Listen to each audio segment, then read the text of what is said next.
the MCAT Cars Podcast, session number 13.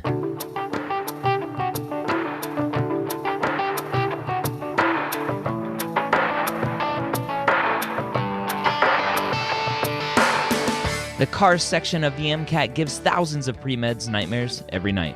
Whether you're an ESL student, lack confidence while reading, or are a slow reader like me, Jack Westin and the medical school headquarters are here to help you score higher in every section so you can be confident you are ready to get the MCAT score of your dreams. Now, welcome to the MCAT Cars Podcast. My name is Dr. Ryan Gray, your host here every week, where I'm joined by Jack Westin from jackwestin.com. Hopefully you followed along last week where we dove into a passage from the AAMC from their MCAT 2015 mini ebook, which is available for everybody to see. We broke down that passage. We broke down the questions. So if you haven't listened to that, if you haven't listened to any of the other episodes, I highly encourage you to go back to session 1, learn about who we are, and then start diving into the articles that we break down in session 2 and beyond. That's what we're doing today. We're breaking down a great article from The Atlantic. All right, Jack, back for some more MCAT Cars podcast. I'm excited after last week's awesome breakdown of that AAMC MCAT passage. We have an awesome article here from The Atlantic. What do you have to say about this article? Last week's passage was pretty brutal. It's one of the harder passages that the exam has ever given out to students to use or to practice with. This one is similar in terms of what they could present, but it's definitely easier and way more interesting than what we were reading before. So this is a fun psychology passage, and it's something that can definitely come up on your exam, which I love. And it happens to be interesting, so it will probably be a lot easier to read. Go ahead. Define easier. So you said last week's was hard. This week's is easier. In your mind, what determines easy versus hard for a passage? 2 things. Well, actually, I'll take it back. There's 3 things that really make something easy or hard. 1 is your subjective viewpoint on the topic. Okay. Assuming that most pre-meds are not philosophy majors or art history majors, they will probably find passages on philosophy and art harder because they're not interested in it. That's 1. Okay, and this is psychology. Most pre-meds take psychology. They don't mind it. They've taken AP psychology or they're psych majors, right? So they don't mind this. Second of all, the arguments are easier when arguments that are easier are usually just easier to read, right? I mean, like if they're not dense and abstract, then it's easier for you. So if the arguments are not so abstract, which they're not, they're more relatable, they're things that we can converse about, then they seem to be easier for students. So the passage we read last week was abstract. It was not something that is relatable to students. It's not something that we normally think about. This, on the other hand, relates to us. It's something that we do think about, right? It's relatable to us. The third thing is the style of the author. So the number of hard vocab words they use, the way the author portrays the material, whether it's direct or indirect, that can make it more challenging. So this could be a psychology article that could be very challenging if the author decides, hey, I don't want to be so clear. I want to be more vague when I describe things, or maybe they want to be more sarcastic. So the prose could really make something a lot more difficult to understand. Okay. There's a good chance you've hallucinated before. If you've ever felt the buzz of your phone against your thigh, only to realize the sensation was entirely in your head, you've had a sensory perception of something that isn't real. So the author is talking about hallucination right off the bat and claiming that I, the reader, have hallucinated, and then gives an example of the phantom phone buzzing in your pocket, which I think most of us at this point have felt. Okay. And that, according to the psychologist Philip Corlett, is what makes a hallucination. So a name here, psychologist Philip Corlett, and they're, I think, helping us define hallucination, a sensory perception of something that isn't real. Sounds good. Excellent. I think for most students, this is not so hard because it might have happened to them, right? Does this happen to you? Yeah. I think it happens to everyone. You can't get away from your phone, right? And yeah, hallucination is rather interesting relative to what we were talking about last week. I mean, what was it? Invisible hand, right? Like, what the heck is invisible hand compared to hallucination? The topic is way more relatable. Yeah. Okay. The invisible hand seems like something from like a Marvel TV show or something. Yeah. To many, this definition may seem shockingly broad. So, shockingly broad, they're saying, hey, maybe this definition by Philip Corlett is maybe too broad. The definition may be too broad. There's something that isn't real, sensory perception that isn't real. Hallucinations were long considered the stuff of psychoses or drug trips, not a regular and inconsequential part of life. And so the author's comparing potentially what we used to associate hallucinations with, the psychoses or drug trips, and not this phantom buzzing in your pocket. Okay. But Corlett operates on the idea that hallucinations exist within a hierarchy. So bringing up Philip Corlett again and more of his idea about why, yes, hallucinations are just as simple as sensory perceptions of something that isn't real, and saying that maybe there's this hierarchy of stuff from drug trips, potentially the psychoses, to something as benign as a phantom buzz. Okay. At the highest level, according to Corlett's collaborator Albert Powers, they would be something like hearing, quote, whole sentences of clearly spoken speech of a being who seems quite real, end quote. So again, highest level in this hierarchy of a hallucination is hearing sentences, that clearly spoken word, from somebody who seems quite real, but isn't. That's what we normally perceive as hallucination, right? Yeah. That's our normal way of looking at it. Great. Mm-hmm. But moving further down the line, hallucinations can be far more banal. An imagined text message, a phantom raindrop, a new parent's mistaken sense of her child by her bedside. So we have the spoken speech in one top level, and then far below that line is these other examples, the text message, raindrop, etc. Right. So this is trying to support the idea that the definition that Corlett brings up is actually correct, right? Because it's a hierarchy. So that's how the author is trying to convince us that, hey, look, this is actually a hallucination. So we hallucinate all the time, apparently. Okay, go ahead. This hierarchy perspective represents an ongoing revelation in how widespread and varied hallucinations can be. So if we do take this perspective, that there is this hierarchy, then the author is saying that hallucinations can be very varied, not what we only used to think about as far as just psychoses and drug trips. Okay. A survey in the early 1990s found that 10 to 15% of the population of the United States experienced vivid sensory hallucinations at some point in their lives. So the survey, 10 to 15% vivid sensory hallucinations, and we don't know what vivid hallucinations means at this point, but it seems like 1 in 10 to 10 in 100 to 15 in 100. It's pretty big. Okay? Yep. And scientists have begun to take seriously the idea that voice hearing and other forms of auditory hallucination can be benign or non-clinical, quote, non-clinical.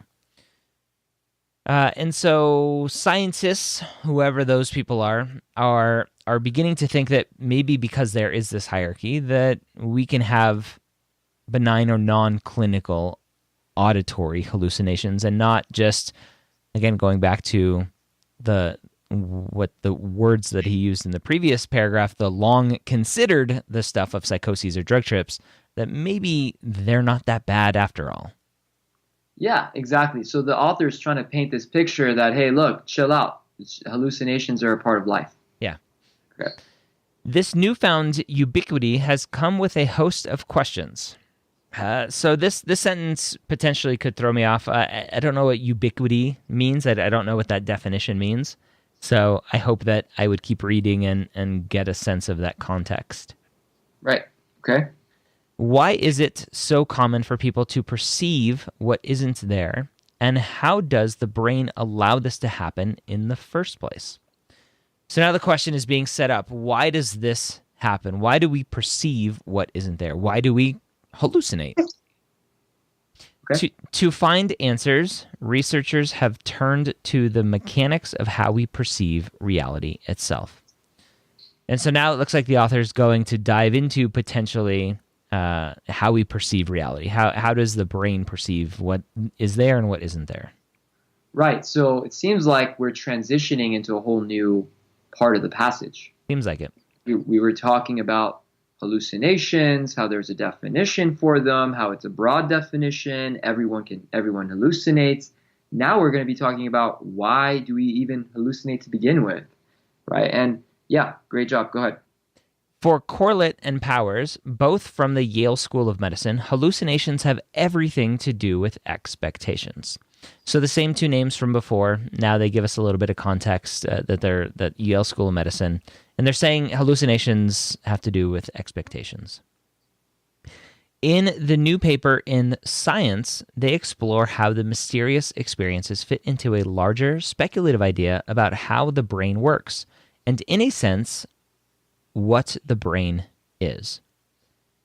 So they're introducing a journal, the Journal of Science here. It's in italics, so we know it's a publication, a print of something, a work of something. And they're going to tell us what the brain is. The pair recounts a 2017 study they conducted in which their group tried to induce hallucinations both in people who commonly report hallucinations across the psychotic spectrum and in people who don't normally hallucinate. So they're just telling the author's saying, hey, there was this 2017 study and we tried to induce hallucinations with people who have them and people who don't. Yeah, so this is very important. The MCAT loves to test on experiments. So you better make sure you understand what's happening in the experiment, who the subjects are, what they're testing for, which has been very clearly explained, right? They're testing to see why we hallucinate, and we're now given subjects. So go ahead. The participants were taught to expect to hear a tone after being shown a flashing light, and then were made to press a button when they thought they heard a tone. So they're setting up the experiment for us. They're expected to hear a tone after a flashing light, and then you press a button when you hear a tone. It's kind of like a hearing test. Yep. They were told to hold down the button longer to rate their confidence in what they heard. So again, testing, if you really thought you heard it, hold the button longer. People who regularly hallucinate held the button. That is, they hallucinated significantly longer than those who didn't.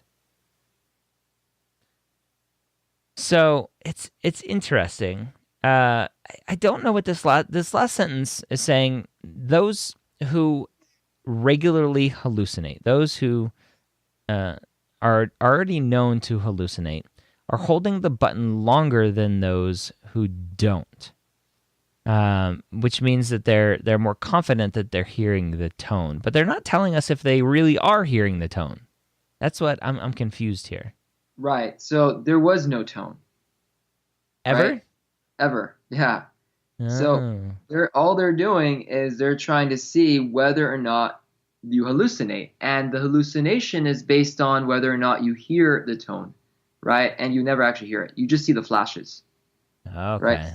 So let me just this is a really important experiment because they will ask, so like one of the, I'll give you some questions they could ask here, but basically they're setting up this experiment where you have people who hallucinate and people who don't, right? Regardless of who you are.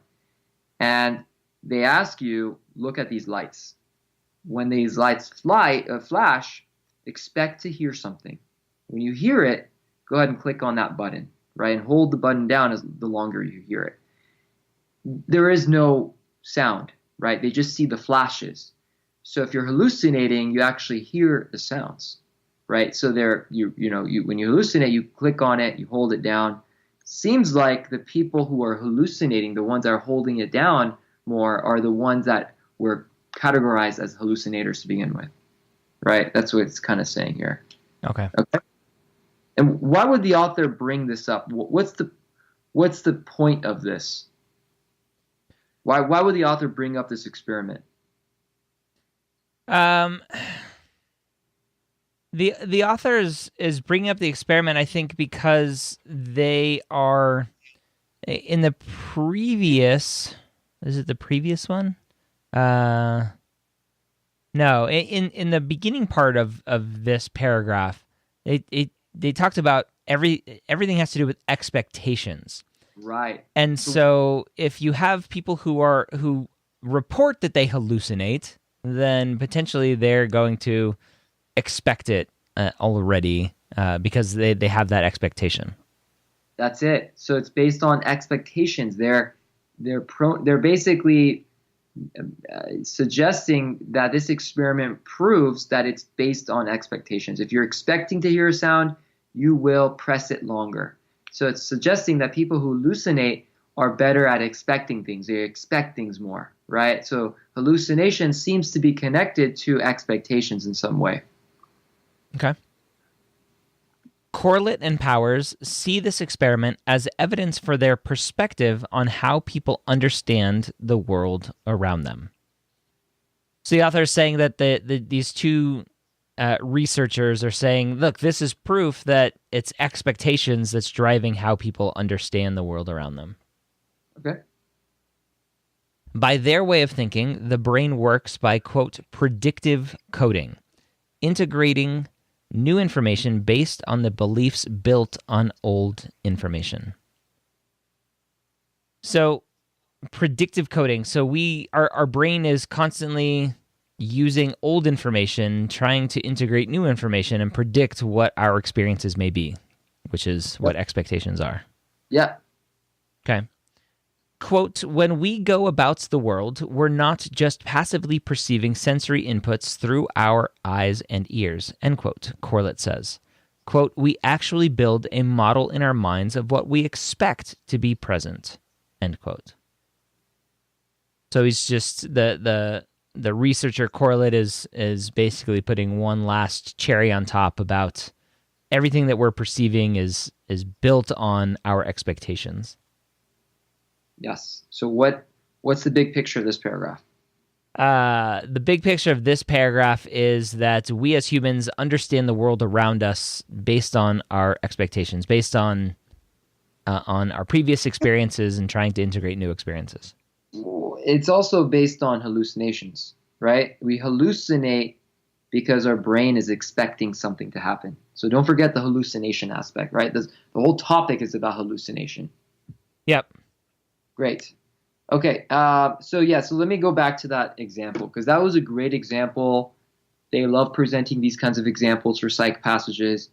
One of the questions that they love to ask is, what are one of the weaknesses of the study? Okay. What are one of the weaknesses of the study? And if you know that the study is about hearing, right? Hearing the whatever it is that you expect to hear something. We could suggest that one of the weaknesses could be that it's based only on hearing. Maybe there's a different type of hallucination when you see things, right? When you expect to see things versus when you hear things. So they could test these kinds of ideas when something is weak or when something is strong in an experiment, whether parts of the experiment are missing, right? Maybe there should have been an extra control group, right? So those are the things that they like to test on. So understanding the ins and outs of the experiment is going to be very helpful. A lot of students kind of rush through the experiment because they think, oh, well, I already know the experiment is trying to prove there's expectations. but you got to know what the experiment is saying because they'll actually ask you about those experiments. Yeah. Okay. So, and experiments, I think it's one of those things when you cover experiments in passages in biochem, whatever chem phys sections, it's like, oh, experiments. Why are you testing me on experiment theory and philosophy? But it's important and definitely something that the MCAT will test on. Yeah, medicine is all about research, right? I mean, we are where we are today in medicine because of research. Mm-hmm. So they expect the future of medicine to understand research studies and understand how they relate to society. Yep. Right. So yeah, great. Yeah, and the other main idea I would say, I mean, if you had to suggest there was only one main idea, I think that is the big main idea, right? The main idea that hallucinations are from the brain expecting something to happen. But the other one is that hallucinations are on a spectrum. There's a hierarchy. They brought that up. That seemed to be a very important point, which kind of explains why everyone can hallucinate. Yep, that's it. All right. Anything else that we need to discuss about this article? No, I mean, that's really it. I mean, as long as you realize that experiments are very, very important, you're careful with them because a lot of students are careless when they read an easy passage. This is definitely on the easier side. You can mess up a lot, right? You can make a lot of mistakes if you're not careful. All right, there you have it. A great article from The Atlantic all about hallucinations. It was an interesting article, interesting breakdown, trying to understand what the author is telling us. And remember, it's what it's all about. What is this author telling us? Not trying to read into anything, not trying to make our own conclusions. That's where I typically go wrong. But what literally is the author telling us in the words and the sentences that he or she is writing? That's our job here in the MCAT Cars section, and that's our job here to teach you how to do that here in the MCAT Cars podcast. If you're looking for some more personalized attention with your MCAT Cars strategy, with your MCAT Cars prep, go check out medicalschoolhq.net/Jack Westin and learn about his MCAT Cars strategy course. By going to that link, it automatically activates a $100 coupon that you can use towards the MCAT Cars strategy course, where you are going to get over 70 hours of instruction to learn to master the critical thinking skills necessary to get the car score of your dreams. You'll get personalized attention. You'll gain confidence with clear, proven methods from Jack Westin, the expert in the cars section. Go to medicalschoolhq.net/Jack Westin to activate that $100 off coupon, or text the word CARS coupon to 44222 and we'll send you that link as well. Hope you have a great week. We'll see you next time here on the MCAT Cars podcast. When you use the links provided in this podcast, you're helping to support MedEd Media and the podcasts that we produce. Not only do you get a discount, but we earn a small commission as well. Thank you for your support.